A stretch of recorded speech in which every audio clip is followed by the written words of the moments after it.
I am with Charlie Gasparino, everybody. Welcome to Walk-Ins. Welcome. So good to have you. Thank you for having me. I just want you to know that you had me at woman. So I'm jogging one day. This is like a year ago, right? So I'm jogging. I listen to Rogan when I jog because it's, you take about an hour to get through some of his podcasts. And he has this crazy woman on. And this crazy woman keeps going, woman! And I was like, who the hell is this? And then I said, wow, this chick is cool. I got to listen to her. So you're on my podcast. I just want you to know. Thank you. It's been a strange time in the world, as you've documented yourself. Your social media feed is, I really respect it because you tweet like me, but I have nothing to lose. You have a job, sir. How do you get away with being such a pit bull online? I drive my wife crazy, just so you know. She's always like, if you go back and put Twitter and Gasparino, you'll see me getting into epic Twitter fights with people. I never start them. I never throw the first punch. Mm-hmm. But I get like this, it's kind of interesting. So most people, I think, like me. I'm by the way, I'm not taking a poll on this, and my margin of error might be off by a gazillion percent. But, when I meet people on the street, most 99% of the time, they're cool. But on Twitter, for some reason, I get at, and I get at people in the weirdest ways. I get at like Trumpers, and I get at liberals. Like, there was a stretch, about 2 months ago where Gavin Newsom attacked a column I wrote as racist because I termed Kamala Harris possibly a DEI candidate, and I laid out why. And, no offense, but Joe Biden essentially confirmed that. So he attacked me. And then like a week later, I was on Fox and I was debating a former Trump administration official about how Trump spent a lot of money. He's not exactly a budget hawk. And then Trump called me a never Trumper, Charlie Gasparino, never Trumper. And I was like, what? I felt like a ping pong ball. I mean, one side attacks me. But I think in some ways when that happens, when you do what I do, you're doing your job right. One thing I will tell you as my job is that I try to be unscrupulously fair. Scrupulously fair when I report about people. I give them chances to comment. This book, obviously, my book, Go Woke or Broke, it's about wokeism in the boardroom. It has I'm not pro woke, just so you know. It probably gets that. But that would be hilarious if your book was about like why it's really good for you to go woke and go broke. Yes, that would be perfect, right? But that said, everybody gets a chance to comment, and I was scrupulous about that, and I think that's key to journalism. I mean, I think you can have a POV. I think you just need to be fair. And, I came up the traditional way as a journalist. I write columns now and I, do books, but I was just a meathead reporter. I broke a lot of news. I worked everywhere from something called the Community Current in Peekskill, New York, where I used to pick up the police blotter, believe it or not, to the Wall Street Journal and Newsweek, when Newsweek was a real magazine. It's much different now when it was a real powerhouse magazine. And I came just as a simple country reporter, looking to break news. So, and I think some of that is missing now with journalism. It's, there's a little too much activism, so to speak. Yeah, there's so many questions I have for you because you do strike me as someone who's an old school journalist. And my kind of first thing that I was wondering about is, what is your process? How do you go about your writing a book like this, but even just what's your process in general, even if you're writing it? I started as a columnist at Playboy. Yeah, no, I know. And I used to be like, I'm not a journalist. I'm just a columnist. And my brilliant editor, Joe Donatelli, who's now back in Ohio, he was like, all great columnists are journalists, Bridget. You don't get to be a lazy columnist. Right. You've been sued for libel. You still get sued for libel. Listen, this is what I like. A lot of kids have worked for me, filtered through as my producer, and my producer doesn't mean you just get me on TV. You got to write, you got to report. I tell them that you got to learn how to walk before you run and before you box. I used to box when I was a kid. Before I got in the ring with really good people, I learned my craft. I had a good teacher, a good coach. And it's kind of like that. And it's like, and then it becomes second nature. My brother is a black belt in Taekwondo. He would tell you that, you learn the easy stuff first, and then it becomes second nature as you move on. And so what I did was, I came up traditionally. I got the police blotter at the Peekskill police station, which, anything about Peekskill, New York, it's kind of a rough town. I grew up right outside it. And, just doing those basic things, writing a 27-word lead, covering the city council meeting, just doing basic reporting, getting stuff right. When you get wrong, you write your correction. I got a lot of my wrong stuff, like where I meant X, but I quoted this guy and it should have been that guy. I mean, kids make these mistakes. I got it through my system, early on, where a place where you can make mistakes. And I kind of went from training wheels to the bike to on and on and on. And I think, those sort of building blocks is what is kind of missing today. I mean, you do get the impression that kids come out of journalism school and, they either, go right to the Washington Post or they start, cover national news for a blog or something. And, I didn't do that. I kind of, my career progressed, I think, the right way where I learned how to write. So I got to the Wall Street Journal in 95. I was a tabloid writer before that. I worked for New York Newsday. And people were like, "Oh, can he write a narrative? Can he write a front page story?" And I couldn't, obviously, but I got my ass kicked 40,000 times. I put myself in that vortex of getting beat up by people that knew how to do that to learn how to write the narrative. Then it became, can he write a book? And I'll never forget putting myself through that. And I've written 6 since. And I think that's the kind of progression you don't really get.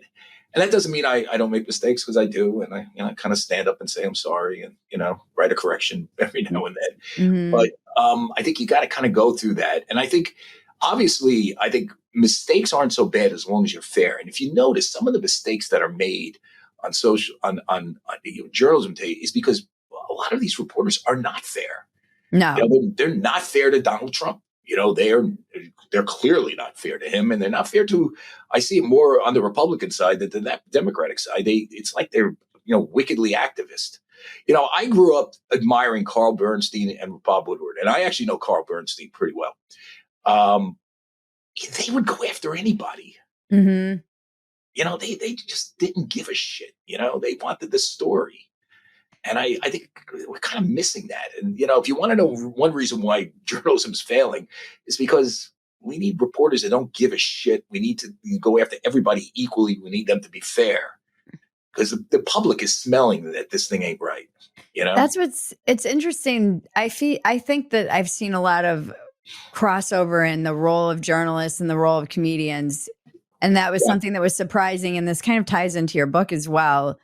I thought our loyalty was to jokes, and that everybody got made fun of. And then things started changing in 2014. It started changing like 2013 around the Me Too time. And then 2014, 2015, it got real crazy. And 2016 and beyond, I think it's come back off the brink. A lot of people held the line and maintained some kind of just ability to poke fun at everything. But journalists too, that was my understanding, was you are supposed to go. And I think local journalists still do this very well. You are supposed to go after powerful people, actually speak truth to power, actually try and hold people in power accountable. And it didn't matter which side they were on. And like you said, your real loyalty is to the story and to the truth of whatever that story might be. Early in my Playboy career, I went in to cover, I'll never forget it, I went to cover a Free the Nipple rally thing. And I'm right there with you. I'm right there with you. Most men are, sir. And how can I be against that? I mean, it was Jesus. I thought that I would be I was very in favor of this. I'm like, yeah, this is this should be obvious. Like, it's not fair that women have. And then I went to the rally, and the girl was like 18 who organized it. And it was all these young girls, and there were all these lecherous dudes on the beach. And I was like, put your bathing suits on. Of course. Like, I left, and I was saying to my editor, I'm like, I came away from that, and I talked to so many different people, and I talked to it was just really interesting. And I'm like, I came away from that so completely with a different point of view and a different opinion than I had going into it. And he's like, good, that means you're doing journalism. That is it. I mean, listen, I'll tell you what I did in this book. And not that they could talk me out of my general thesis that going woke is really bad for everybody. It's bad for comedy. It's bad for business. It's bad for journalism. It's bad for everything. You couldn't talk me out of it. But I gave them the opportunity to try. And, Right. I called the Black Lives Matter. They did not return calls for comment, just so you know. But I spoke with the Center for American Progress. I spoke with every bank CEO. I spent a lot of time with Larry Fink. I don't know if you know who that is. That's one of the most powerful men in the country. He runs BlackRock, which is the biggest money management firm, the firm that pushed ESG. And I've known him for years. I've covered him forever. Before he became Mr. ESG, he was just a big time guy on Wall Street. And I basically said, explain your side of the story. I wanted to see his side. And, he turned me on certain things. He turned me enough on certain things. And I got a great review in the Wall Street Journal. I don't know if you saw that. But I got this crappy review from another conservative publication, which I'm not going to name because I don't want anybody to see it, by the way. But anyway, the guy attacked me for, he says, going easy on, people like Larry Fink, which I didn't. I did I performed journalism, which is give me your side of the story and let me be fair about it, even though I don't agree with it. But let me see if I can see the humanity in what you are doing. Right. And or at least the sort of the business concept here, the sort of broader political concept, what you're trying to do with ESG. Some of it is based on, he wants to do the right thing. I don't think it's the right thing, by the way. I say that in the book, but I gave him the chance to talk me out of my thesis. And I think, I try to teach the kids that work for me, let them talk you out of it. And then let's you and I discuss and we'll figure out, how to do this in a fair way.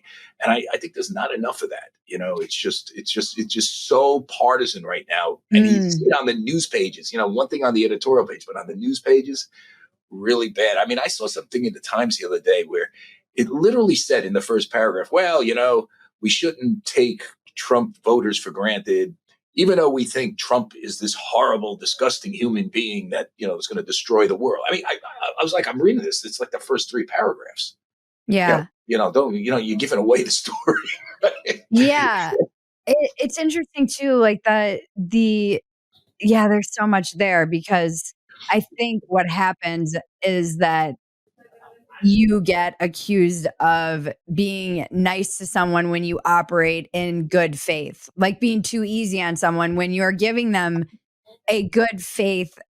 Absolutely. You're not approaching them as, oh, this is an evil person. Absolutely. And a caricature. You're saying, what is your actual, please explain your point of view. How did you come to these conclusions and decide that this was something that is good? We've made fun of Larry, I think, on Dumpster Fire because I believe he was trying to back away from ESG. Oh, he is. He told me why. He said he made a huge mistake going into the S and the G. He should have stuck with the E, he told me. Right. But, I give him credit for having the balls to come on and talk to me about it. I mean, so many others didn't. I mean, he explained himself. I've known the guy for years. Trust me. What's fascinating about Larry Fink, and the book kind of talks about this.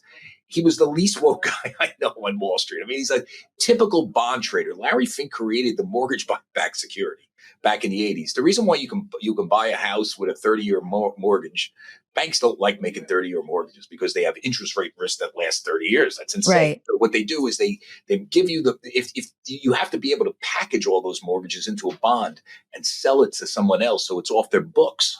Right. Larry Fink created that mechanism. Mm-hmm. Now, some of that was bad because it led to the 2008 financial crisis. Yeah, right. I'm like, I feel like this caused some problems. But it did help a lot of people, I have a 30-year mortgage, and that's probably one reason why I do.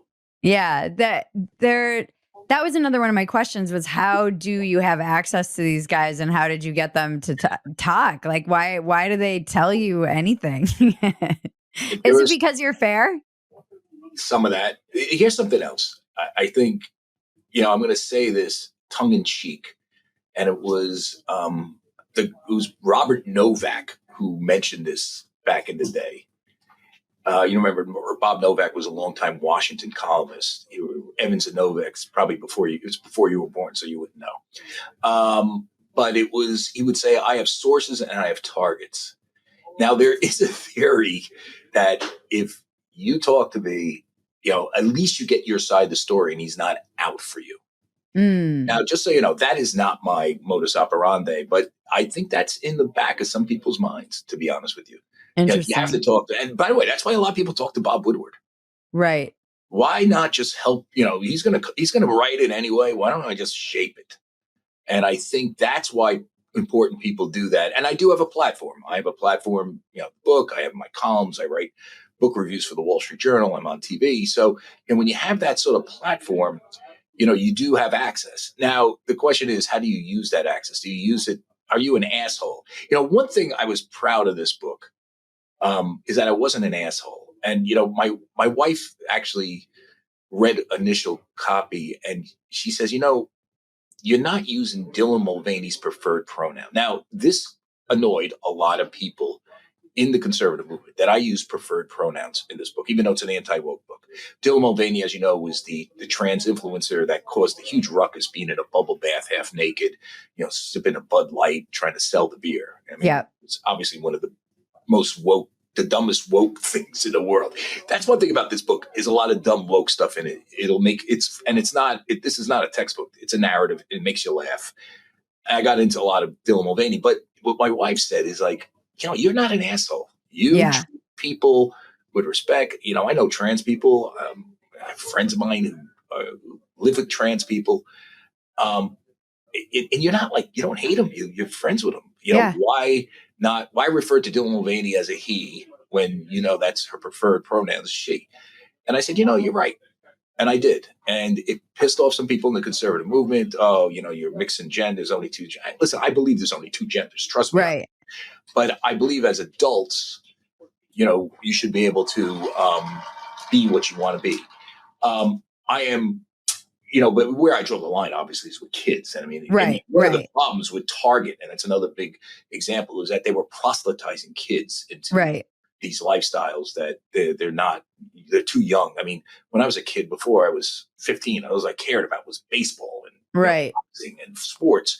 I think we inundate kids with sex way too much. It's like, what are we doing? We're robbing them of their childhood, and I think these corporations engaging in that with the progressive left is a huge, huge problem.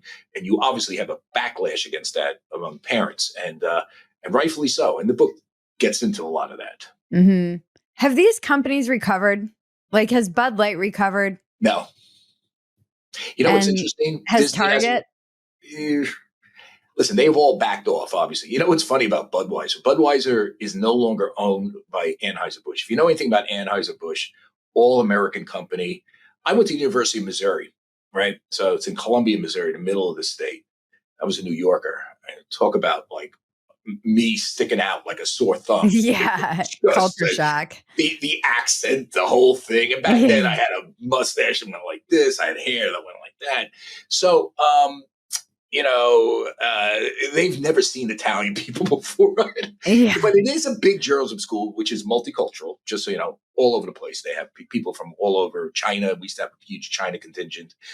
So it's international. But, it was just interesting being in that school. And I remember in order to get like a little city life, we used to go to St. Louis. And there's an Italian neighborhood in St. Louis called The Hill. I used to love it there. I used to hang all the time. And then we used to go to the Anheuser-Busch plant, which is South St. Louis, which is this all-American. I mean, you go there, you see the Clydesdales. It's like a throwback to history. And it's just an amazing American company. The Cardinals Stadium, I think, was renamed Busch Stadium. You get to drink some free beer, go on a tour. It's really Americana. So this company then sells to a big company called AB InBev, which is a very Davos centric company, an international company. Are And they then German? Where are they? they're Brazilian and some Belgian. They're a bunch of hedge Okay. fund guys. You can read about it. Oh, okay, There's a okay. bunch of Yep, bean counter and knuckleheads. I call them yep. nuts, whatever. But anyway, they're allegedly smart. They like hanging out in Davos and thinking big thoughts. They turned the company that was once a all American Spuds McKenzie hanging out with hot chicks in the bar, which was one of the funniest, best commercials I remember as a kid. It's why I Yeah. drink Bud. To this giggling trans woman in a bubble bath, and so you got to ask yourself, how does that happen? The book explains it. Then the social media backlash occurs. Budweiser has now gone from number one beer, Bud Light, I should say, to number three, and it's not recovering.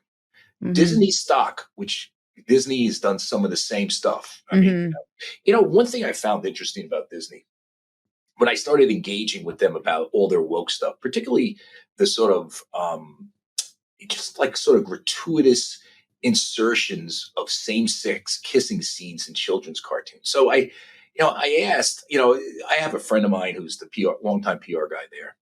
And I said, and it was a difficult conversation I had with him because he's a nice guy. I've known him for years. And, he knows that I'm not writing a positive story. So I say to him, I said, what made you guys do this? I mean, these are cartoons. I mean, and by the way, if you look at it, in the Bud Light year was the big famous example.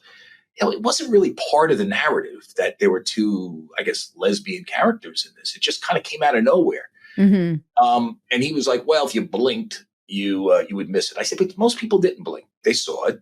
They're with their kids. They have to explain it to their kids. How do you rationalize that? And he really couldn't. But then the backlash happened. Do you know that Disney stock has not moved since 2014? Wow. I mean, that's amazing. So if I looked at a chart right now, the S&P 500, right? Mhm. Look at what the chart, the S&P 500 is up a gazillion percent since 2014. Disney is flat in the water. This is Wow. like one of the greatest companies around, run by who was then considered one of the greatest CEOs, a guy named Bob Iger, who Yep. handed it off to this guy, Bob Chapek, who then kind of doubled down on wokeness because he felt like he had to. And then it went back to Bob Iger, and he still can't write this shit. Yeah. Part of that's wokeness. Larry Fink lost $1 trillion of assets after the backlash occurred at BlackRock over Ho ESG. Are you dealing with an HMO like I am? If you want any testing done, you have to go make an appointment. And then if you need a specialist, you've got to go to a specialist. And it's a whole rigmarole. Not anymore, folks. Quest simplifies this process. I can purchase my own lab tests online and test for a multitude of health issues I might be concerned about, and then take those results to my doctor, better armed with the information I need. Not just a doctor, by the way. Like, I'm going to take mine to my acupuncturist. At questhealth.com, you can get hundreds of tests across several different categories. You can do a full blood work panel. There's male panels, female panels. There's perimenopause panels. There's panels, STD screenings, allergies, heart health, hormones, sexual health, etc., as I was mentioning. These are lab quality tests. They're the same ones you'd be given at your doctor's office. Use the affiliate link below for a 25% discount and order your test, and then visit a nearby Quest Diagnostics location for sample collection. Again, use the affiliate link below for a 25% discount and prioritize your health today with lab work on your terms. Getting in shape can be hard. Everybody knows this. It requires hard work, discipline, and in my instance, someone to be accountable to. And that's why I'm excited to partner with Caliber. It has been truly life-changing for me. Caliber is a strength training and nutrition coaching program that's completely personalized to you. Through their app, you get paired with a personal trainer, an actual person, not AI, and they put you on a fitness program and also help out with your nutrition. In my instance, she looked at me and was like, you need double the protein you're getting, and we're going to start with weights 2 to 3 times a week. And she tailored that to my needs, what my time is, like where I'm at. It's freaking amazing. It actually has been life-changing for me. I see my body composition changing. I also feel different. And my brain feels so much better just even eating more protein. Like, that alone has been a godsend. We've arranged a special deal for our Walk-Ins Welcome listeners and viewers. If you go to caliberstrong.com/walk-ins, Go to that link. You get $100 off your first 3 months, and you get a 30-day money-back guarantee. So click the link below to get signed up, caliberstrong.com/walk-ins. I'm getting so strong. I am getting strong. How do you define woke? I have a definition in the in the book. It's a mindset that I think is it's rigid. It shows no there's no room for error, and it follows a bunch of progressive sort of stereotypes of how one should act, and if you deviate from that, you're branded a heretic. Mm-hmm. And I think what I respect about you, when I started like listening to you after I listened to Rogan, what I like about him, what I like about Chappelle, and you comedians that said fuck you, we're not going there. Yeah. We're not going to take this shit anymore. Comedy is supposed to be about within limits, right? I mean, we're not talking about offending people. And Don Rickles used to make fun of everybody. But you should, even if you do offend people, agree, oh well, fucking man up. I'm sorry. Yeah, man up. I mean, what's the worst thing what's so bad about people making fun of anybody? You know what I'm saying? I think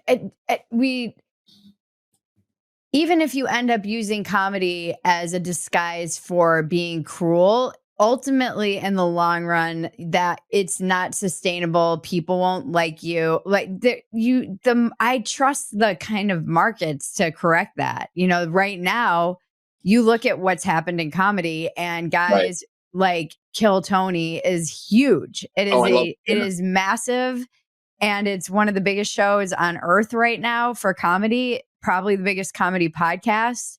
And it is truly a reaction to what you've seen in the culture of all of this kind of nanny state, tone policing. I think that Wilford Riley, I love his definition of woke, which I should try and just always have on hand, because I think it's very succinct. Yeah. Because people get mad and they're like, oh, you wrote this book or you use this term and you don't even know how to define it. But it's because it's so insidious. The problem with wokeism, however you want to define it, which I would say is everything is viewed through the lens of power. There are oppressed and not oppressed. And this and the privileged and the non-privileged. And there's a kind of a hierarchy. And a rigid ideology. And there's no redemption in it. No redemption. Yeah. It doesn't bend. It's clearly progressive, and it doesn't bend. And the scary part about this, and how it's seeped into corporate America, government, is, particularly corporate America, where, people are worried about their jobs, right? This is not like, people have to pay the mortgages. If you rebel against that mindset, you're fired. Right. Or you could be fired. And it's sick, and it's insidious. And I think it needs to be exposed by people like me and you, and in different ways. But I think that we're kind of foot soldiers in a movement. Right. Exactly. And average people, and by the way, here's what's scary about it all. Like, you and I have outlets to expose this. Yeah. The average person doesn't. They got to keep their fucking mouth shut, or else they're going to lose their job. And they're told that almost. I think, that's that's why it's sort of incumbent upon people like you and I to kind of step up. I mean, Jordan Peterson does it all the time, right? Yeah. I mean, he's been canceled, but they're trying to take his shrink passport license away from or whatever. him. Yeah, I know. They're going to take his Canadian passport away. I don't know the guy, but if he didn't have to go back to Canada, would that be so bad? I mean, Canada. Yeah, but still, it's like Canada's lost anyways. Canada's completely. So yeah, Wilford Riley, that's what I was looking for. His definition is means you think the system is structurally oppressive today. Performance gaps prove this, and the solution is equity. And I feel like that's a very simple way, because it is something, and people don't know how to point to this stuff, because not everybody has the time and effort like you and I do to go read James Lindsay's book about all the stuff that's come out of academia in terms of all of the lingo and the institutional racism and equity versus equality. I mean, I've literally gotten a college education in this in the past 5 years. I know. And for somebody like my dad, for instance, or someone who's just kind of been floating through the culture and is like, what's going, is a good, I would say, very good, like old school liberal, and is like, what's going on with this, like the trans, like what are these pronouns? There's no easy that it's easy to just say, oh, that's woke. Like, I don't know how to define it to people who are. Well, no offense, but what was the guy? I might be misquoting someone, but Potter Stewart was a Supreme Court justice. And one of the Supreme Court justices said, pornography. What is it? I know it when I see it. I mean, you kind of know it when you see it here. I mean, it's like a rigidity. It's progressivism. It's not even liberalism. Listen, I grew up with liberals as teachers. Right. I was a kid that neither of my parents went to college. They didn't barely went. My father went to trade school. My mother dropped out at 16, and I grew up very working class. We had a UPS plant behind my house in Yorktown Heights where they wanted me to be a teamster back then, unloading trucks, because it's steady pay, but I went to school, and I went to schools that I can get into before I got into Missouri. And I had liberal teachers who taught me about Dostoevsky, about Tolstoy, about, how to think out of the box. They weren't big Reagan guys. I went during the 80s, but they taught me to be a free thinker, to challenge them. That's what liberalism was, the real liberals. Totally. Oh, Charlie, you're kind of conservative, but, ha, ha, ha. And, let's talk about this and go back and forth and fight it out. And those were the liberals that I grew up with. This is something different. This is Stalinism. This is like you're off to the proverbial, re-education camp or worse if you don't agree with us. At least that's what they want to do. That's what these sort of progressives that have sort of infiltrated these sort of. It's not like they're just in the university classroom. They're all over. They're all in corporate America. They're in academia. They're in our cultural institutions, and they're there. Now there is a backlash, and the consumer backlash is significant, which I talk about, which is why this stuff is starting to fade. Thank God. This and lawsuits are happening too with like the kids and the gender transitioning and stuff like that, which is, I think, very good. I can't get my hands around that. I'm going to tell you something. I had prostate cancer, and I've been good for 2 years. Congratulations. Thank you. It's it's nice, but I'm always worried. I'm always checking. That's why I work out so much. I'm just like a freak about this stuff. I just read that alcohol consumption increases your chances of cancer. I'm not stopping vodka, just so you know that. But I've almost got 11 years, which is nuts. I don't do anything else. I like a couple of vodkas at the end of the day. So in any event, I went to, they invited me because I wrote about it and wrote about my experience, at NYU Lincoln, which was very good, about prostate. And, part of the sort of urology department involves gender, transitioning for people. And, they do gender reassignment surgeries on kids. And I was like, I didn't say anything, it was just, I was in the audience and, treated me nice and everything. But I was thinking to myself, what doctor would do this thing? Yeah. Not the good ones usually. Unfortunately. And so it's funny. So I had this debate on Twitter, as I'm always fighting on Twitter. One of my friends is actually a friend of mine who's a longtime journalist. And she's an award-winning journalist, worked for the Times for years. And she was like, I just want you to know, Charlie, I know you, but you're being so mean to these kids. Some of these kids really need help and, blah, blah. And I said to her, Diana, what is worse for a child, for like a 12-year-old? Puberty blockers or smoking cigarettes? What would you advocate first? Would you advocate? I would advocate smoking cigarettes. I would too. Because you can quit, you'd be fine in a few years. You do puberty blockers, you're fucked. Irreversible. Yeah. It's irreversible. It gets in your endocrine. I'm not a doctor. My brother is. My brother's the chairman of medicine at Brooklyn Hospital. It just messes with your organs in ways that are irreversible. And, you're playing with fire here. I told her. Yeah. I mean, listen, kids need therapy, not castration. You know what I'm saying? Oh, yeah. I mean, I think this is a pretty normie position. Again, I feel like I got caught in the crossfire of the culture wars for saying pretty normal things. Like, I don't Like, feel like a woman, very, woman. yeah. Did you get Like, attacked for that? Actually, for the woman I thing? mean, I get attacked for everything. But I'm like you. I don't care. I'm free.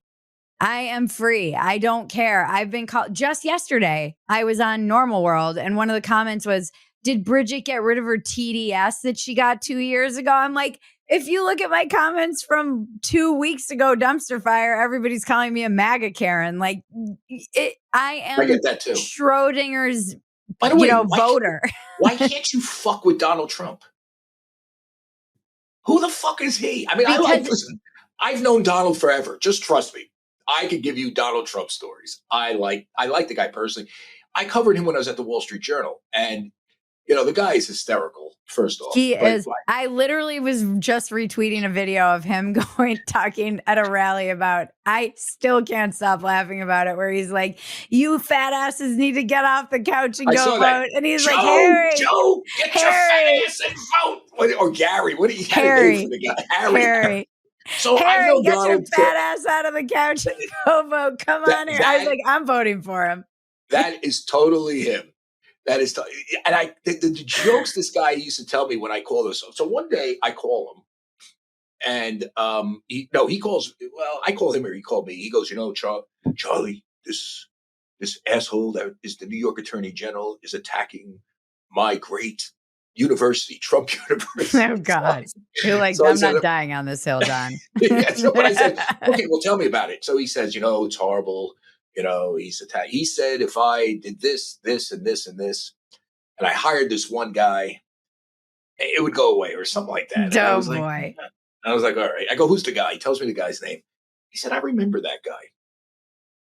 That guy used to work for Elliot Spitzer when he was the Attorney General, and he went after Dick Grasso. Remember the New York Stock Exchange? Mm-hmm.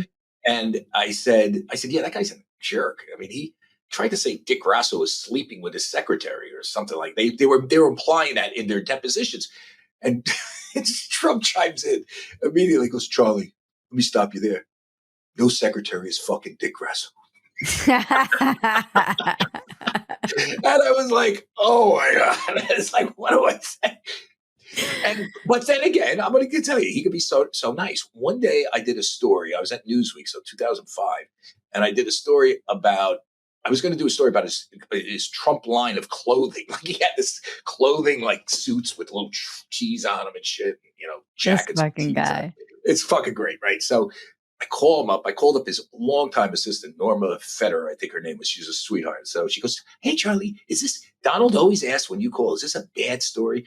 I said, no, it's not. It's not a bad story. So he calls me back, goes, Charlie, you could be a pain in the ass. Is this a bad story? And I said, Donald, it's not.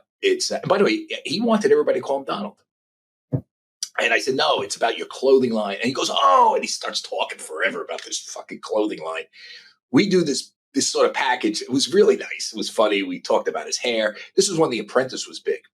He calls me back the next day, goes, Charlie, that was amazing. Thank you for being a man of your word. If you need anything? I said, yes, I'd like one thing. He goes, what's that? I said, my wife is a huge Apprentice fan. I'd just like to take her up there and see the studio, the Apprentice studio. He goes, my pleasure. I'll give you a tour. And he gave us a tour. Wow. And he was such a mensch. He was such he's a decent guy. With that, the crazy shit is not really him. He's got a bad temper. You know what I'm saying? But I mean, yeah, it's funny you can't, to go back to why can't you go after him? I do think the other side of Trump derangement syndrome, which should be a phenomenon that is studied, is Trump devotion syndrome. So they are like two sides of the same. I got them. They're my family. Yeah. See, my two sides of the same Burroughs. coin, though. Like there are people who the people who have the derangement and the people who just are so devoted to him, they see him as their guy. They can't hear a single bad thing about him. They kind of worship at the altar. And I'm just not that kind of person. Like I am an equal opportunity. I'm sorry. Like the guy says crazy, insane stuff long before I ever even knew about, like, if you grew up on the East Coast and had friends in New York and you were working class, you heard all about how he like shafted people out of paying for stuff. And like, back in the 80s when he was building stuff, it's like, I don't know. He had just been around for so long that I think I had a like mixed bag of feelings about him. But watching people, I mean, truly really smart people, just the absolute hatred that they have for this man. And It's out of proportion. but I've been at dinners where they will openly say things like, well, I can't admit it online, but I texted my friend, like, too bad they met. I'm like, you're saying this at a dinner party and you think you're the good guy. I know, it's ridiculous. First off, let's go through his policies. If you just take the policies, the traditional Republican policies, these are not like, far right wing, lunatic. I mean, he kept us out of wars, cut taxes. He didn't really cut the budget deficit. That's where he got pissed off at me because I jammed him on not cutting the budget deficit, which added to inflation eventually. So he did play a role in the inflationary spiral. Yeah. He didn't like the fact that I said that, trust me. And, it's true, though. It's true. And, what am I going to do? And, he came up to me once. This was like when he was running the first time. I was in the spin room. We were doing the Republican debates at Fox Business, and Neil Cavuto was moderating the spin room, which was hysterical because, you get to say hello. I was going to go on with Neil, but before I went on, there was the candidates went on. So I met Carly Fiorina, I met Ben Cars, nice people. It was funny. Jeb Bush, remember Jeb? And he was like beating the shit out of Jeb Bush. Poor Jeb. He looked in the spin room. I'll never forget this because I caught him looking in, and I'm sitting here. Neil is talking to Trump over here, and he looks and he goes, "Fuck that!" He kept walking, so he left the spin room and he went to like a seat, like in another room where he gave his spin room talk. And then Donald, when he left, he was walking through, and he comes up to me. He goes. And I'll never forget, he was with Melania. And he goes, "Charlie, he's writing all this shit about me. Like, aren't we friends? We've known each other for years." I said, "Donald, you might be the fucking president of the United States. Grow up." He goes, "You're right. Let's take a picture." And then he goes, "I want you to meet my wife, Melania."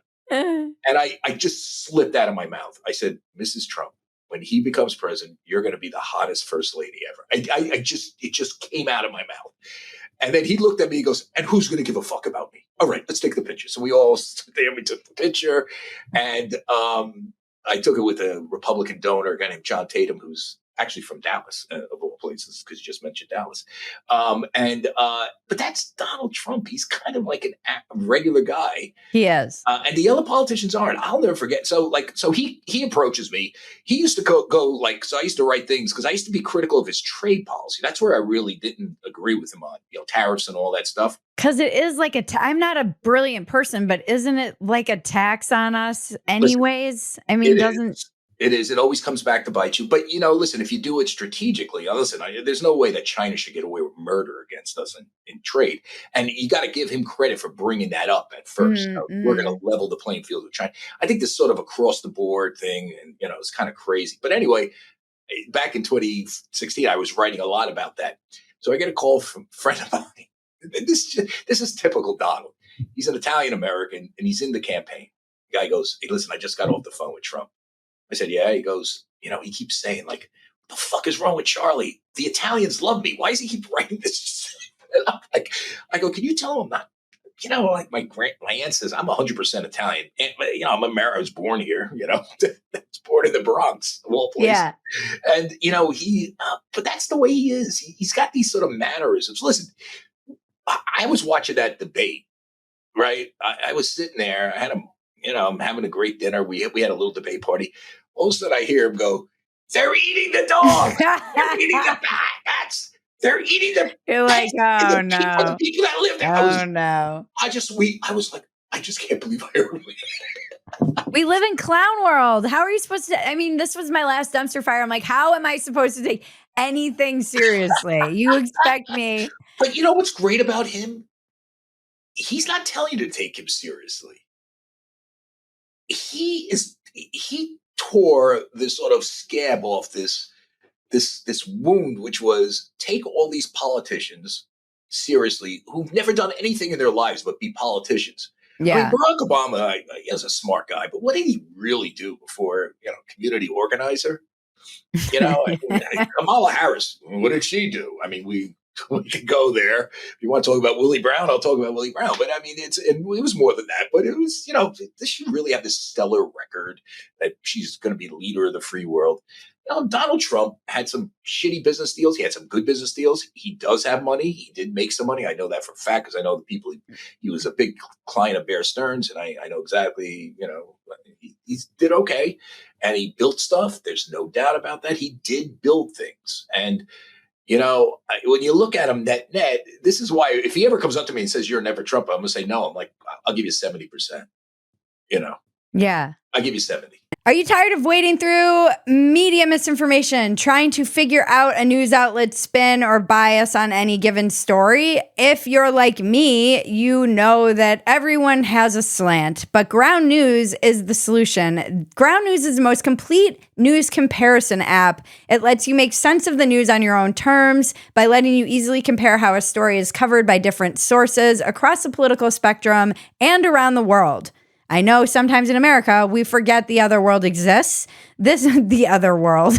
The rest of the world exists. That's how American-centric I am. My father, I signed him up for it. He loves it because he's generally in his own media bubble and has now been using this to kind of sift through. There's a great feature, Blind Spot, that shows you, like, if you lean more left, here are the stories you probably missed in your silo. If you lean more right, here are the stories you missed from the left wing. Use our affiliate link and get 15% off.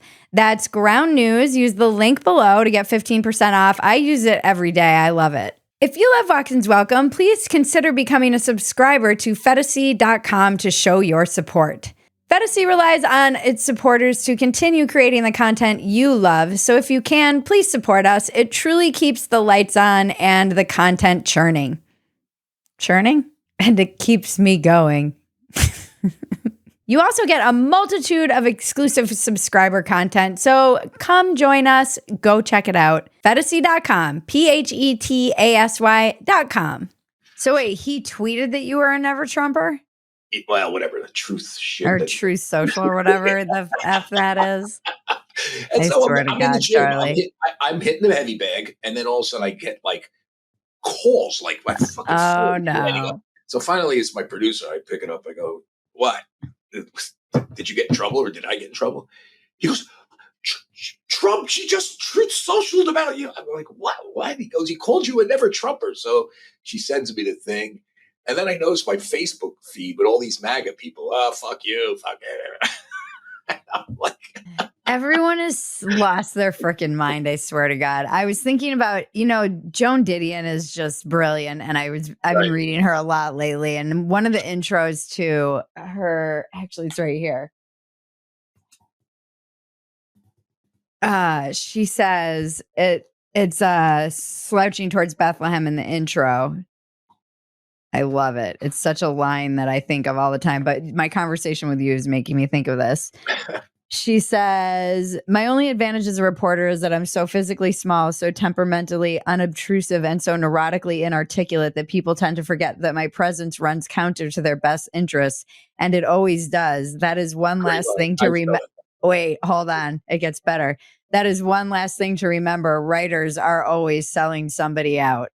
I'm like, it's so true. So I used to have a hat that said, "Trust me, I'm a reporter." I mean, at some point, we are what we are, scorpions in a way. Yeah. But I think if you're honest about it, and Joan Didion was among the most honest, right? And and by the way, being demure, sitting in the background, not being the story, right? Try not to be the story. It's almost the opposite of what people think now. Listen, I do TV because I have to pay the bills, just so you know. If I had my druthers, I'd be sitting at my desk all day writing, writing stuff, breaking news. And I break news that moves stocks. I just do regular news. Like Citigroup today is, thinking about bidding for the Apple credit card. You might not care, but that's a big story on Wall Street. That is a big story. I do stuff like that. And, that moves stocks. And so some of this is if I had my druthers, that's all I'd be doing. It's harder to make a living now. We have to do what we're doing now because the medium has changed. Even TV has changed, right? People are cutting the cord. So you got to pay the bills. And that's why I do TV. But really, the best journalists are those that are kind of like, they're like snipers a little bit, right? They're in the background. They're in the weeds. They're kind of like the Vietnam, right? They're just waiting, or the Navy SEALs, or, Yeah. Marine Recon, they're looking and they're Do looking. they exist anymore? Who? Those kinds of journalists. Well, I'm trying still. Yeah. Yeah. You're trying in your way. Nah, I mean, yeah, I feel like it's funny. I still have a hard time considering myself a journalist because I still feel like I know very little about I've learned everything just by doing it. But that's what journalists are supposed to be. We're supposed to be generalists in many ways. I got into just so you know, I got into business reporting because my old man, first of all, my father hated journalists, just fucking despised them. He was a iron worker and a bartender. Tough guy, grew up in the Bronx, grew up with all sorts of wise guys. His union was mobbed up. It was the Wirelathers Union. If you know anything about that, they were controlled by the Westies. And I knew all these. I knew the Cahills and the Leahys and, Ryans. Since I was a kid, used to call my old man up to do stuff for him, to do this, do that. And he hated journalists because they destroyed Richard Nixon, right? It's funny. I was friends with one of the guys that destroyed him, but eventually. So when I started going into journalism, thinking about it, he was like, and by the way, he got sick very young. My father died at 53. My mom died at 53 in the 80s. So I'm sorry. Yeah, it was rough. But he said, listen, try to learn about business. So, you can write press releases for IBM, which right. There was an IBM plant in Yorktown Heights at the time. Right. And so I took all these. So when I went to Missouri, which is like a top-notch journalism school, I still took all these econ courses. I got a minor in econ. So just in case I could get that job in journalism, I could be a business reporter. And that's how I got into business reporting. It was interesting. But my bigger point is, we're supposed to be generalists and not know everything. We're supposed to be, in a way, trying to know a little, be a little knowledgeable, to be dangerous, but to then be open-minded to being talked out of stuff and to learn stuff. And I think that's where people like you come in. When you sort of, you're open-minded about the topics, you're looking to explore the topics. That is journalism in a different setting. I think as long as you're fair, that's called journalism. And I think that's what Rogan is in a sense a journalist. I mean, I know he keeps saying, I don't know the guy, just so him, I don't know. But I feel like it's weird when you listen to someone all day long, so many times, like I feel like But he says he's like a dumbass, and I heard him say that about himself, and I heard him say that he doesn't know anything. But that's not true. First off, he's not a dumbass, and he does know stuff, but he keeps an open mind. And he's curious. And I think that is kind of what is missing here. Yeah, because, so much comes up when you say that. One question that really jumps out at me is, what do you make of, I'm sure since you're on Twitter, you've seen the meme, however much you hate journalists, you don't hate them enough. What do you make of this kind of very strong anti-journalist sentiment that is pervasive, particularly on the right? And I think rightfully, there's a lot of mistrust and distrust and resentment and anger at journalists. I call them journavists because they're activists masquerading as journalists, which has destroyed a lot of credibility for the entire profession. But I really try to resist that because I know that I think the truly good journalists it's like a calling. It's like comedy or one of these things where it's very thankless and you're toiling away and you just have that dogged sense of like, I have a question and I can't rest until I get some answers. And they're usually working at, local newspapers, and these are getting shut down. And what are your feelings about this? Because you're in the trenches. Well, I got lucky that, I'm older. I was doggedly ambitious to the point I almost broke up my marriage 4,000 times from working late and, doing what I had to do. so I kind of made my bones, to use a bad word for an Italian American, early on. So I'm established. I do worry about the kids. Now, here's where I do worry about that sort of mindset of being a journalist that, fear, no, neither fear nor favor, right? Is that the journalism departments, the schools that produce journalists, the sort of elite schools, are inculcating the kids into sort of wokeism. Right. And, I don't know if you can be the journalist that I'm talking about. I mean, listen, you could be a liberal and be the journalist I'm talking about. You can be a conservative and be the journalist I'm talking about. You can't be an ideologue on either side. You can't be woke, and you can't be like some MAGA supporter, or else you're not going to be a journalist. You're just something else. I mean, columnist, I don't know, but whatever. You're not a journalist. And I think the sort of elite institutions aren't turning out MAGA people, but they are turning out sort of woke. And I think when you say, you resist the sort of urge to attack journalists, which I think is trust me, I appreciate that. But the people that attack us, particularly on sort of middle America that is not totally MAGA, or just people that are just will vote for Trump but are not ideologues. They have a point. I mean, there's a reason why I wrote this book. Nobody else did it. If you look at a journalistic account of corporate wokeness, that doesn't exist. There's polemics. Vivek Ramaswamy wrote a polemic on it, right? Right. I think it was called Woke Inc. There's a few other stuff that people have written polemics about ESG. Nobody has called up people and say, "What do you think? Why'd you do this?" And try to develop anecdotes showing. I mean, my opening scene in this book is literally at Goldman Sachs, where a bunch of kids are arguing with each other because somebody says we should eat Chick-fil-A on deal night. These are the junior bankers have to plow, work 100 hours a night, a week. They have to, and they eat at work. And what do you order? Well, somebody says let's order Chick-fil-A, and then like a little food fight broke out because someone says, well, the guy that ran Chick-fil-A is a racist Southerner, hates, and I go through the whole thing. I did that story. No one, it was broken by my old producer who reported with me, Lydia Moynihan.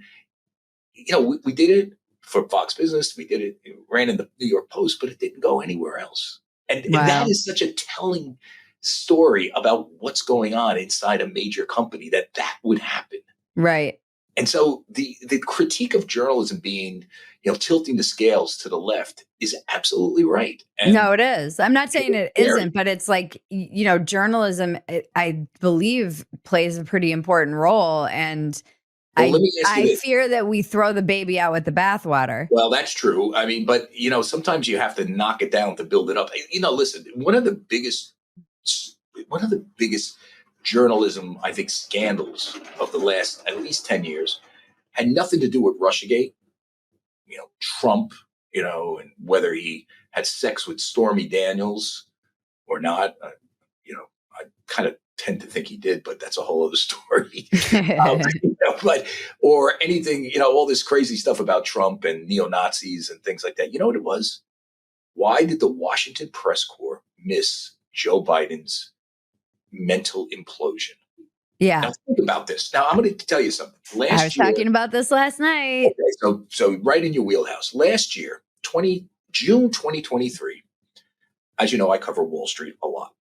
There was a spate, or not a spate, but a raft, a bunch of Wall Street research reports gaming out the probability that Joe Biden can't make it. This is 2023.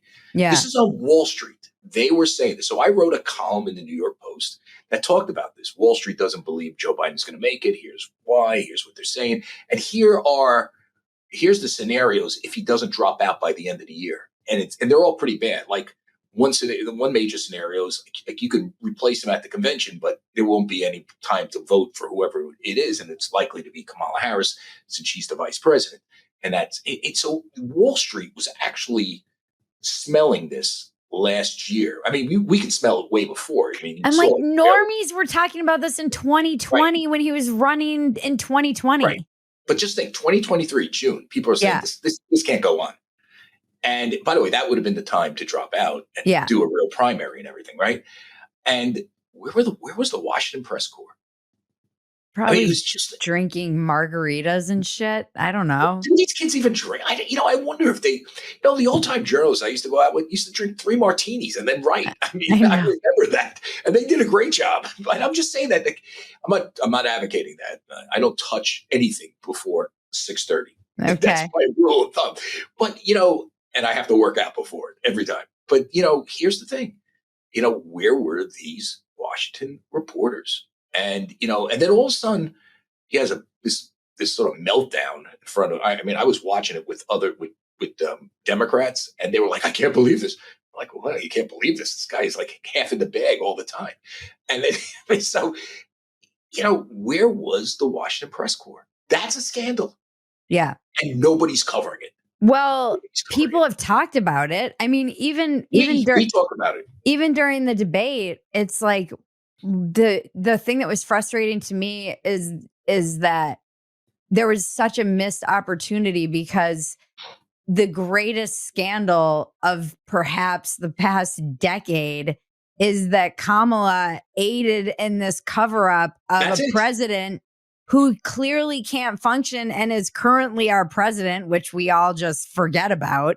And was literally out there telling people that he was, doing backflips in the White House, despite what all of us were seeing. And no accountability. And when the press was like, I can't tell you, Charlie, how obsessed after that first debate, the Biden only Trump Biden debate. I was watching CNN, and then I was watching this in real time, and then I stayed for the panel, and I was like riveted by their meltdown because I was like, It was great. I'm like, he's fucked. He's fucked. They got the call.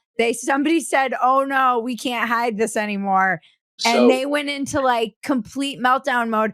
Van Jones is crying. I'm like, you guys, how? You are either liars or you're horrible at your job. Normies can see that this guy is not okay. And you're like, supposed to be journalist. I mean, Charlie, it makes me crazy. It was funny because so I'm at this table at a very nice restaurant in Manhattan that my friend owns the restaurant, and he gave us the table so we can watch the TV. Place is called Caravaggio. If you ever go to Manhattan, go to Caravaggio. It's like one of the best restaurants you ever Charlie, got to. I don't know what kind of money you think I have, but I'm a very poor person. Next time you come to New York, I'll take you. All right. Okay. That's a deal. I got some book money coming to me. So okay. but in any event, so we're there. I'm with a senior producer at CNBC where I used to work. A top New York State Democrat. A top real estate person, both are women, a Democrat who gives them all sorts of money to Democrats.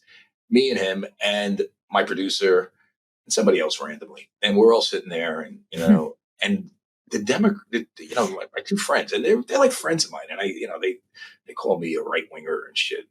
It's funny, we laugh about it, but like normal Americans. Yeah, so I look at them. I said, so they're like. He can't answer. His mouth is moving, but nothing. And I said to them, dude, Bess, what the fuck did you think? Yeah. He's toast. This guy is brain dead. Yeah. This is weekend at Bernie's, dude. Yeah. I mean, what the fuck? And she's like, oh, I didn't know it was this. I said, come on. I mean, it's all. And so but by some of this, she might not have known it because you know what? The receptacles of information that she indulges in, which is probably MSNBC and, Rachel Maddow and, occasionally CNN, although CNN is trying to get fairer. I mean, I could tell you, I know a lot about CNN. I should be on CNN. You should go on CNN. You'd like it. I know. I should because I can be just the normie suburban mom voice. Talk to David. Who's a nice guy? The guy that runs Warner Brothers Discovery. He's such a nice guy. I don't know. His name is David Zaslav. He's such a great guy. I've been covering him for years. He used to work at NBC. What's great about my job is that I know the guy for a long time, and I'm into food porn. I mean, not the sexual food porn, but I like. No, I know. I was like, whoa! This interview just went off the rails. No, I like beating Bobby Flay and Ina Garten. Yeah, I watch all this shit. My wife and I are totally obsessed with it. I'm so obsessed with it. I watch. I like to cook. Yeah, me too. What's the chef's table? I'm obsessed Love with that. chef's Love table. it. Love it. Love it. So I call him all the time. I said, "What the fuck? Don't you get another guy's ranch? What are you owning reruns?" And he goes, "All right, calm down. I'll call it." So that's the good part about my job. I can actually call. But CNN is trying to make a move to the center based on what I know. But the people I talked to that I was at the dinner with were all like they just watch MSNBC and just Right. left wing blogs, and so it was like, and they read the New York Times, which wasn't. Where was the New York Times on this?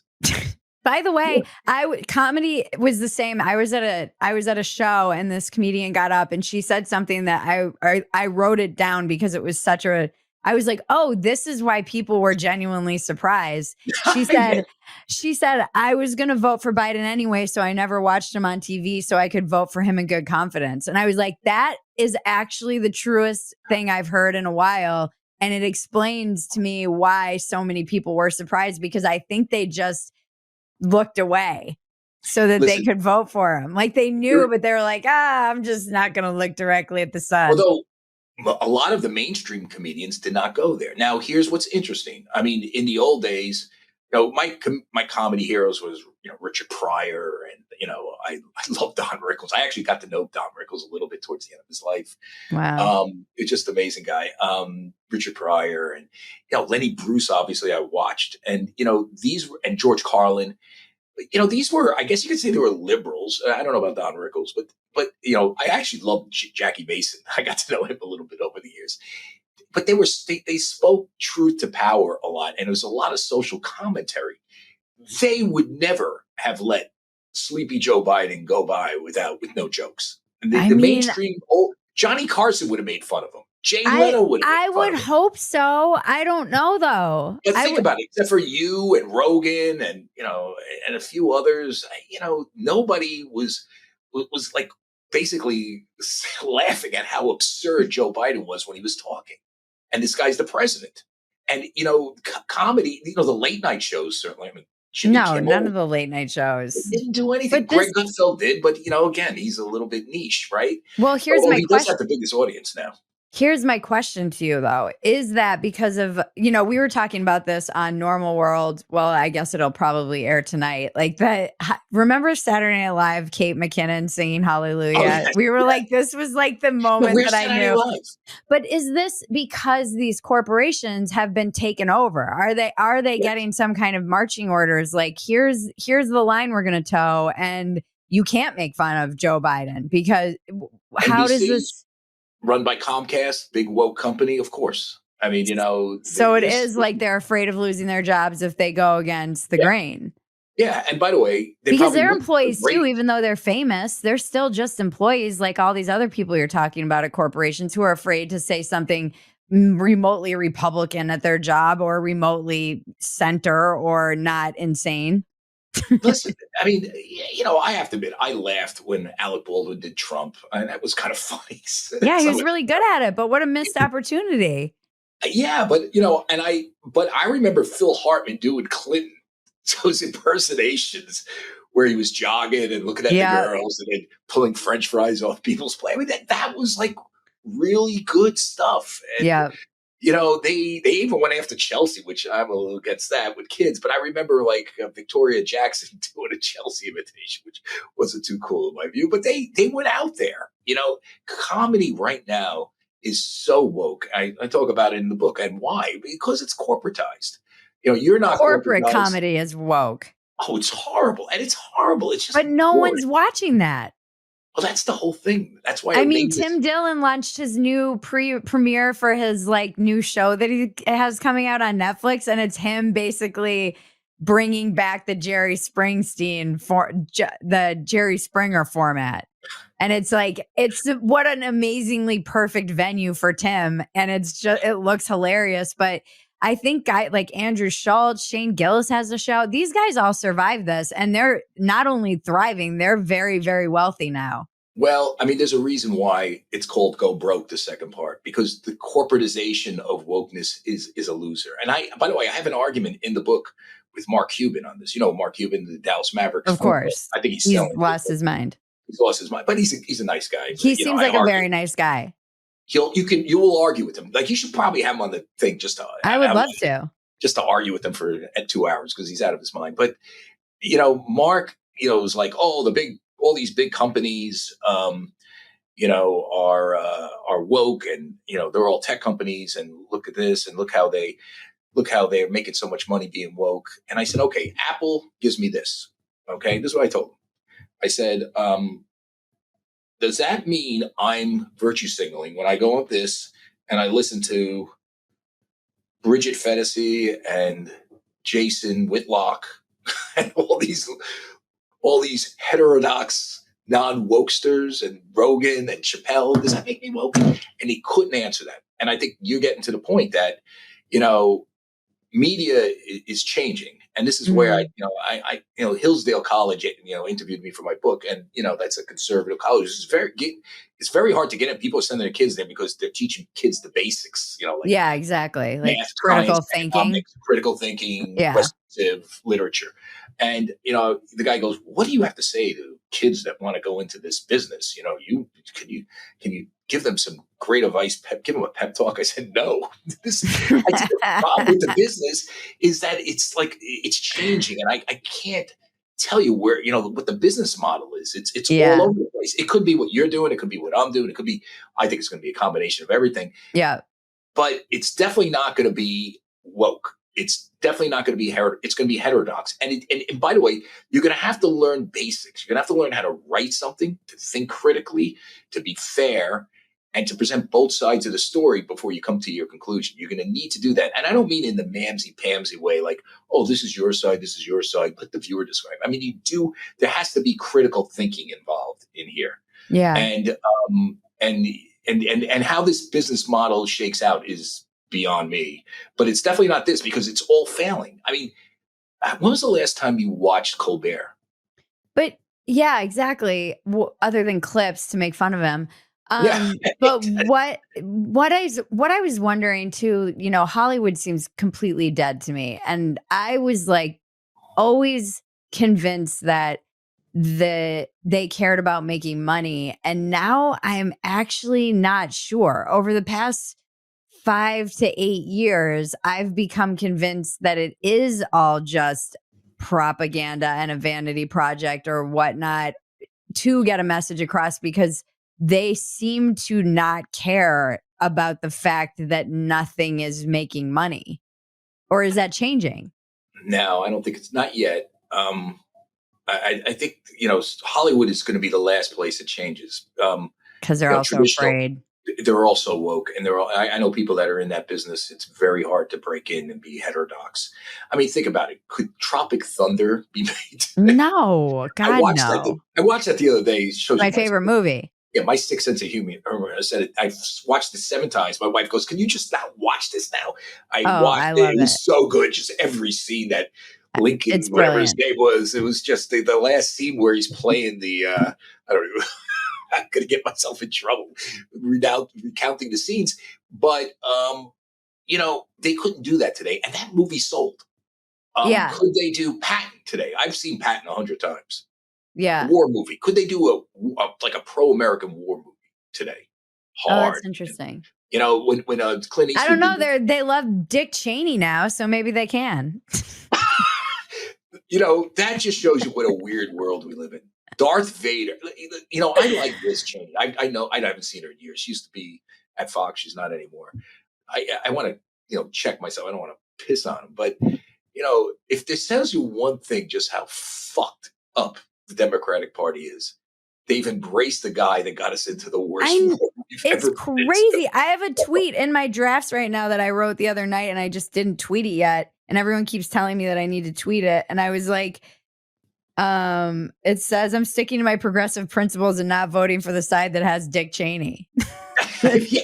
By the way, how's that motherfucker still alive? I hate to say it like that, but I mean, that guy survived. Didn't he survive like a lot of shit? He did. I mean, didn't he get shot? No, I think he shot somebody else. No, he shot. Oh, you're right. Right. He shot somebody. That's right. Birdshot. Yep. That guy. Maybe, I bet you if you shave back hair, you see 666. No, I'm only kidding. I'm only kidding. As we wrap up a little bit, what you kind of end on the note that things are changing. Do you think, why should the average American care about that? How's the book doing, by the way? Is it good? It's selling well. Good. Okay. Did not make a bestseller list. I think it's got a long tail, but it's, I think it does too. it's got a good review in the journal. And, listen, I'm very happy. They're happy with it. So that's good. Got an email from my publisher the other day. So here's what I would say. Wokeness does affect the average person, and it's horrible because it affects them at work. It affects what you see on TV. It affects, the image making of America. It affects how companies behave culturally because standards are imposed on the companies to be woke. Now, I did a column today, which took off on a piece I wrote, a section of the book about Jamie Dimon and JP Morgan Chase. Jamie Dimon is America's banker. JP Morgan Chase is the biggest bank. Jamie Dimon and JP Morgan Chase support the Human Rights Campaign. They apparently give them money. At least that's what they told me. That's what someone at the bank told me. They will not deny it. They're a platinum corporate partner of the Human Rights Campaign. Go back and look at what the Human Rights Campaign is all about. It's a far left organization, anti-Israel, pro Kamala Harris. Why is the world's biggest bank, the nation's biggest bank, and maybe the best banking CEO of my generation, I've known Jamie forever, supporting this left-wing activist group? I'm not saying you shouldn't be supporting anybody. I mean, just be a banker.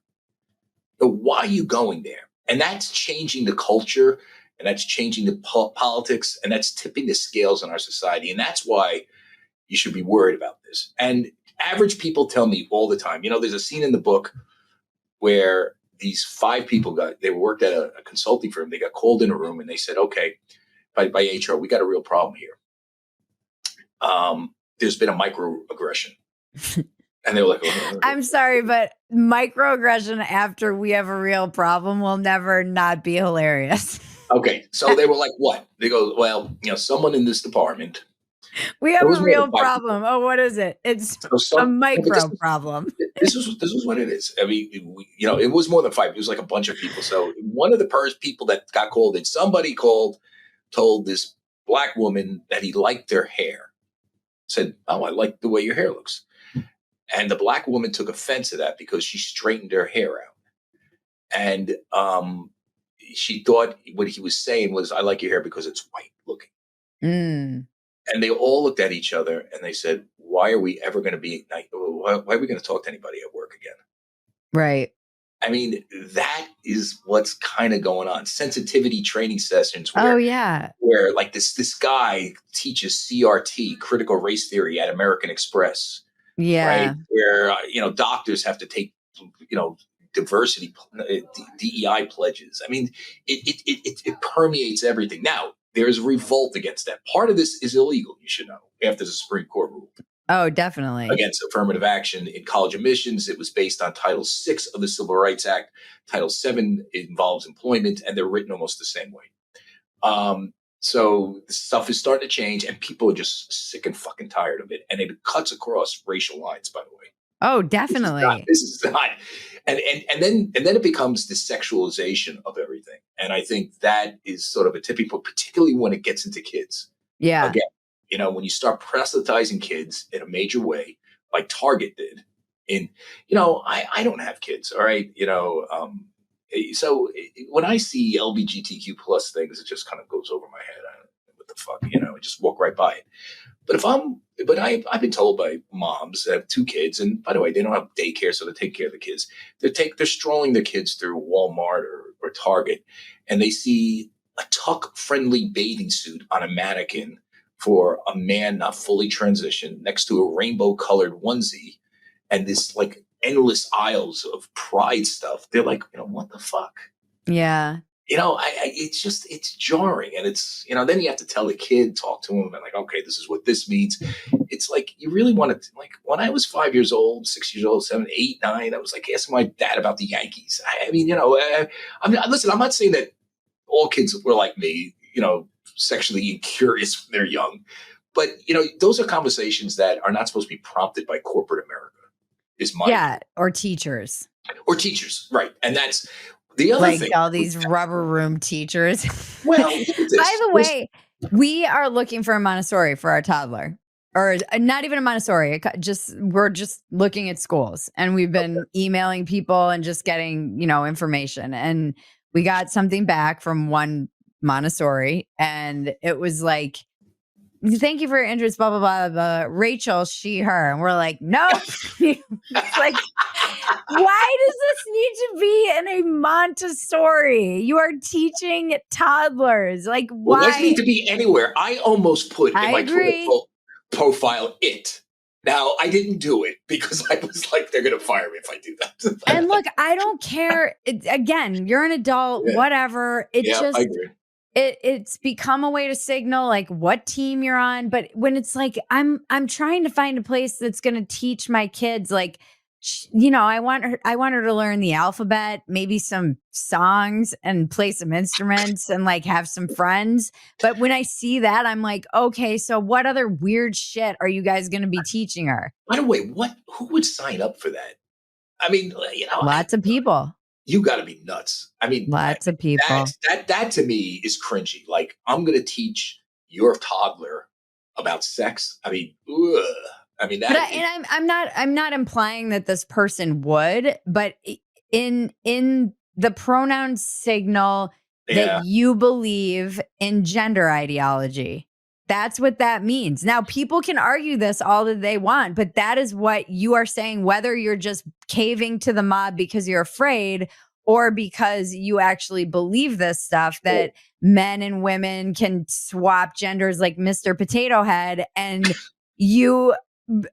either way, I don't want to send my kid to a school where they're going to get the genderbread person. And now they're learning before they're 2 that boys can be girls and girls can be boys. And like, I don't even want to have to worry about that. You said before, why should the average guy care about the message of the book? And you just explained why. Well, you're an average person, a mom, and then you're dealing with. Oh, I care. I mean, I have to care now. But the fact that you brought that up, but this is instructive in my view, is that this affects everybody. You're an average mom looking for a school. I mean, by the way, that person, went to college, is part of the DEI department probably of the school. Who knows? I mean, this is corporatized and systematized. Wokeness is sort of embedded in a systematic way. It's not going to be, we're not going to be able to dislodge this immediately. I mean, some of it is like identifying the problem, having people like you, having people like me write about it, having people like you make fun of it so we can laugh at this fucking stuff, because some of it is fucking insane. It's insane. And having the American people just putting it in their lap and let them do what they want with it. And I think what they'll do is say, enough. I'm grateful that you wrote this, though, because so years ago on Twitter, I asked people how they were self-censoring, because this was when I was really getting caught in the crossfire of the culture wars, and I was going to write a piece about it. So I was like, email me if you've been self-censoring. I got, thousands of emails from people it was all from people in corporate America and hospitals, nurses, engineers. And I was like, this shit is terrifying. And I was reading these, my cousin and co-producer Maggie, she had to like pull me out of, I was like, this is like communist. I'm like, I don't know what this is, but this is terrifying. And I was sharing it with James Lindsay. I'm like, look at these emails. People are sending me slides. They were sending me all this stuff. And he's like, oh yeah, this is coming. This is definitely not. And they were telling me about all these things that they had to go to. And the big kind of, journalists online attacked me. They were like, oh, here's little Miss like MAGA right-wing grifter who's going to tell all these stories of how these right-wing people are being censored. I'm like, these are liberals writing me. These are left. And you wonder why these are left-wing or just normie libs who are writing me, terrified to say this anywhere else, and just happy they have an outlet to even express it. I never ended up even writing the piece because I got into such a dark place reading all the emails. And it's like, you did this journalism. Sounds like a book. Well, here's the thing. I think it was Fred Hayek, who said the road to serfdom starts with great intention. I'm bastardizing, but that's what he. Road to serfdom is paved with good intentions. The Me Too movement, good intentions, right? But it became a cult, and it became infused with wokeism. I know a lot of people that got caught up in that thing that were not, we're not guilty. They were. I mean, Just, Believe All Women was ridiculous. I remember being, now I look was who in said a, it. Look who said it. And like a guy that I like. I like Andrew Cuomo, right? yeah. I really like him. I've known him for years. I know his brother. Don't agree with him on politics. I think he'd be a good mayor of New York City, actually, because he learned about how bad the left wing of the party is when they threw So him is over. Chris. I'm like, there's Chris is a no nice guy. better inoculation Yeah, to wokeism than being canceled by your own party. And I think it's the right. only thing that wakes people on the left up. Now, Andrew said, "Believe all women," or something like that. He parroted that until they came after him and trumped up this ridiculous. By the way, the person that brought the charges against Letitia James wanted his job. It was so ridiculous. These things were like insane. Like he would say hello to somebody and look at her, and she thought she looked at her chest. I mean, it was just like so nuts, right? And obviously, nothing was actionable. Right. But they blew the guy out of office. No Remember, pun intended. yeah, that's true. By the way, he didn't have sex. No one ever I claimed know. sex. That was the I whole know. thing. I told him once, I said, for a guy that didn't get laid on this stuff, you definitely, Like, you sucks that you lost your whole job and didn't even get laid. I mean, it's just the whole thing. And, and it was so over the top and so absurd. And the same thing with ESG when I talk to Larry Fink. I mean, this starts with good intentions and then it becomes regimented and woke. Then if you don't check these boxes, we're going to divest from you. If you're an oil company, you don't stop drilling for oil and looking at windmills, we're going to pull our investments from you. And we're going to do it at a time when there's rising inflation and there's a war in the Ukraine and oil supplies are constrained and it's going to be higher gas price. That's what wokeism does. There is a degree, and communism was built on good intentions, right? I mean, make everybody share everything. This But is then it like becomes mob perverted. terror. This is like Yes, mob tactics. It's it is. crazy. It is because it's all about destroying the individual. And I think, Mm, the reason why, I don't know, I wrestle whether I'm a conservative or not. I don't know. Sometimes I am, sometimes I'm not. But when I am I feel someone you. who, yeah, I They're a am bunch of someone that, weirdos too. trust me. But there is something to the conservative movement. I used to say I was libertarian, but then they got kind of weird They're too. weirdos. But then, there's something about being, devolving power to people. The Constitution tries to do this that I love and I appreciate. And wokeness doesn't do that. Wokeness calls me an oppressive white male, even though I came from working class background. Parents didn't graduate from college, didn't barely graduate from regular high school. Immigrants who came and lived in shacks, and I grew up in a 1,000-foot house. Yet somehow, General Pinochet's son from South America gets extra points at his SAT over me. I mean, Right. that's what wokeness says, and it's absurd and infuriating, and it's got to die 1,000 deaths, in my view. Well, my friend, this has been rowdy and I love you. I feel like we're just kindred spirits out there. We're on the same plane. Next time you're in New York, look me up. I might be there soon, actually. Give There's me a heads up. potential in October, last weekend in October. Okay, I'm There's around. a potential. I have some I'm book, gonna I have try some and book speeches in Florida in the middle of the month, but other than that, okay. All right. And if you're in Austin, you let me know. I used to go all the time, and I don't do it anymore. I used to teach every now and then lecture class at UT, and then Maybe I you can spoke. teach at the University of Austin. Oh yeah, that's a conservative thing, isn't it? No, that's the like classically liberal thing. Oh well, that's almost conservative, classically liberal. I mean, now it is. Now it's Yeah, right coded or whatever they say. I become a right winger when I was like some lunatic that people were like, "What the hell is he?" This is like, it's strange. Elon's a right winger now. Elon Musk, who is Oh not yeah, I know. really. I'm aware. I mean, all the tech guys, even like Naval, all the like hedge fund guys. If you watch their pivot Oh to yeah, Trumpers, it's hilarious. Bill Ackman, a guy I know very well, Bill is a big time Ackman, liberal. Naval, even Naval, who like just famously never talks politics at all, is like had to get dragged into this. These guys aren't idiots, though. They aren't. They made a lot of money. Although, I didn't tell Bill and they're directly. kind of also idiots. Well, this is the point I made to Bill's people so when we wrap up, and I made this to Mark Rowan, the guy that took out the chancellor and the president of, what was it? It was one of those Ivy League schools, UPenn. Harvard? Oh, Penn. UPenn. And, Bill was on the Harvard side. And I made this to their reps, both of them. I said, Bill and Mark gave millions upon millions of dollars to these schools for years while they were inculcating kids with left-wing dogma.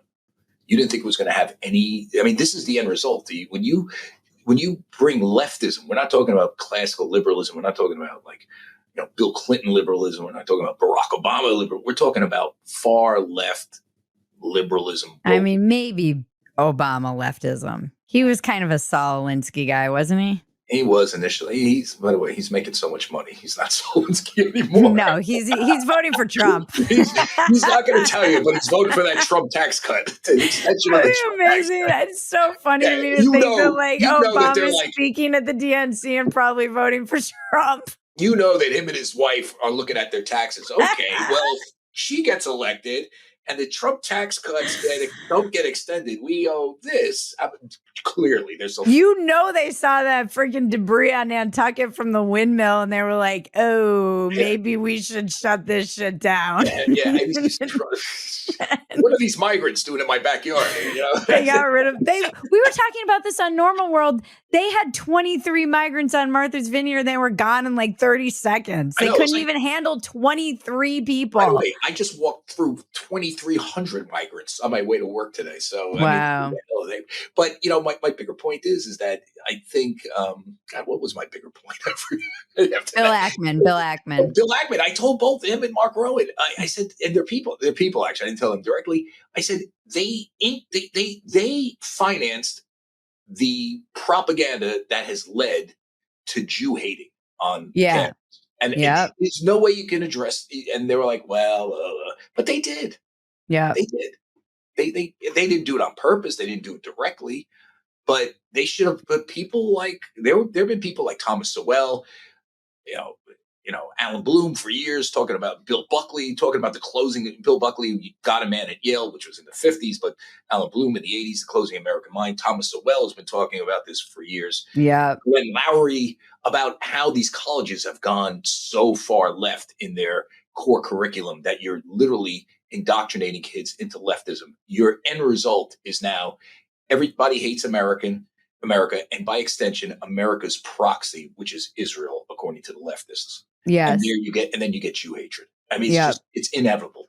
Yeah. And so that's, so when I hear Bill and all these guys becoming born again right wingers, I said, guys, you got to fess up a little bit here. You're like, chicken's coming home to roost. All right. What's your biggest defective character?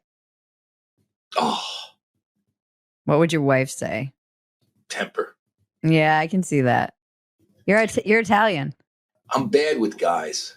I'm a quarter Italian, and it came out last night at a dinner. I was so mean to a friend. Like that fire. It was just like, I've had to work on it my whole life, but man, it's like a small door opens in my heart, and then there's just a little mafia that's like, you're dead to me now. Yeah, I know. But, here's where it comes out with me. And my wife will admit this. I'm good with women.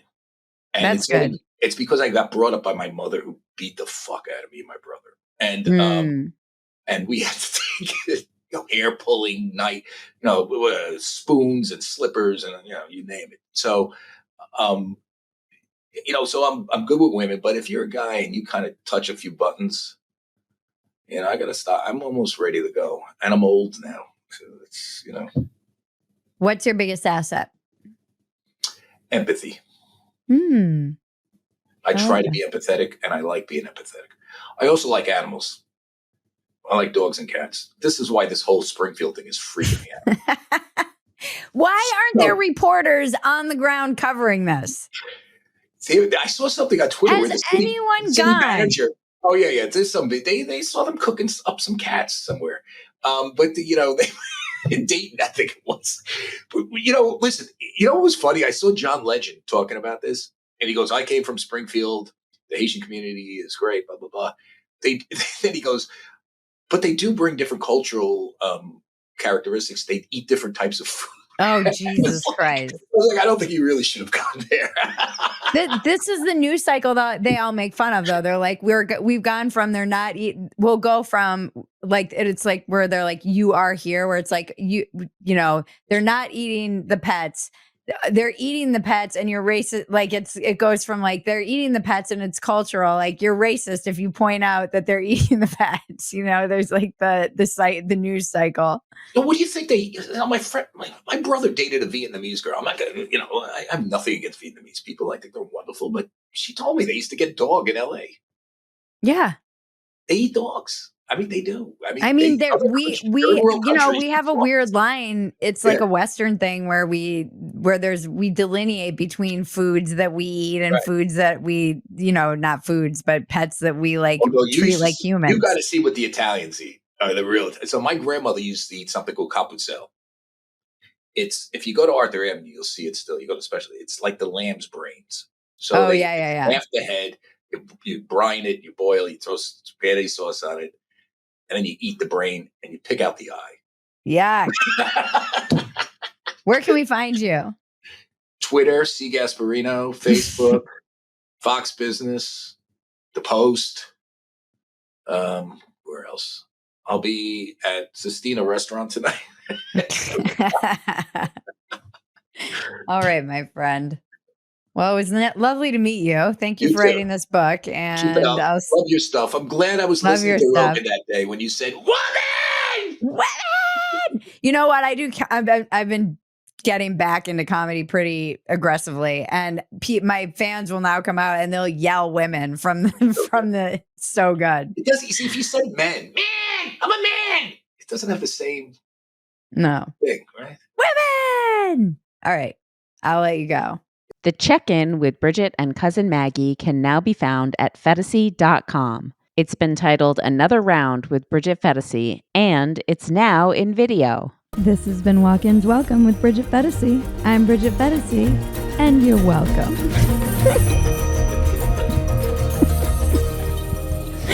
It's the dumbest line.